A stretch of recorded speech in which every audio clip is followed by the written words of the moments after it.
മെക്ടോൾസിൻ്റെ പുതിയൊരു വീഡിയോയിലേക്ക് എല്ലാവർക്കും സ്വാഗതം. ഇന്ന് വന്നിട്ടുള്ള മക്കിത്തൻ്റെ 9512 പറഞ്ഞൊരു മോഡലാണ്. ഇതിൻ്റെ സ്ഥിരമായിട്ട് വരുന്നൊരു കംപ്ലയിൻ്റ് എന്ന് വെച്ചാൽ ഈ ബാരിങ് മാറ്റിയാണ്. ഈ ബാരിങ് പോവും. ബാരിങ് പോയിട്ട് ടൈറ്റായിട്ട് എന്താവും, ഈ കേസിൻ്റെ ഉള്ളിൽ കിടന്ന് കറങ്ങിയിട്ട് ആ ബാരിങ്ങിൻ്റെ സീറ്റിംഗ് ഉണ്ടല്ലോ, കേസ് പെട്ടെന്ന് കംപ്ലൈൻറ്റ് വരും. അത് ഈ മെഷീൻ ഉണ്ടാക്കിയെടുത്തൊരു ഫോൾട്ട് എന്താണെന്ന് വെച്ചാൽ ഈ ബാരിങ് ബൂട്ട് ഇട്ടിട്ട് ഒരുവിധം എല്ലാ ഗ്രൈൻഡറിനും ഈ ബാരിങ്ങിനൊരു ഇതുപോലത്തെ റബ്ബറിൻ്റെ ഒരു ബൂട്ട് കൊടുക്കും. അപ്പോൾ എന്താണ്, ബാരിങ് പോയാലും ഈ ബൂട്ട് കംപ്ലൈൻ്റ് ആയാലും ഇതാണ് മാറ്റിയിട്ട് നമുക്ക് കേസിനെ പ്രൊട്ടക്ട് ചെയ്യാൻ കഴിയും. ഇതിൻ്റെ അവസ്ഥ എന്താണെന്ന് വെച്ചാൽ നേരെ കേസ് കംപ്ലൈൻ്റ് ആവും.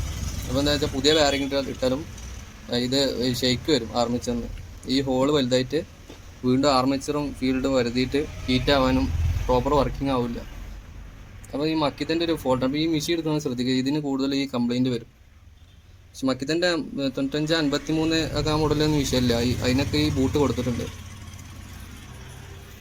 അപ്പോൾ ഇതിനിപ്പോൾ നമ്മൾ എന്ത് ചെയ്യണം, ഈ കേസ് മാറണം. ഈ കേസിന് അത്യാവശ്യം റേറ്റ് വരും. അപ്പോൾ ഈ മെഷീൻ എടുക്കുന്നവരൊക്കെ ഒന്ന് ശ്രദ്ധിക്കുക. നിസാര 20 രൂപൻ്റെ ഈ ബൂട്ടിനാണ് ഒരു കേസ് മൊത്തം മാറേണ്ട ഗതികേട് വരുന്നത്.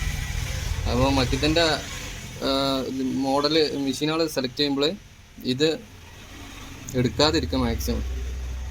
കാരണം മക്കത്തിൽ വില കുറഞ്ഞൊരു മോഡലാണിത് മറ്റോ മെഷീൻ അപേക്ഷിച്ചിട്ടോ. അപ്പോൾ ഈ മോഡൽ എടുക്കരുത്. അപ്പോൾ ശരി, ബൈ.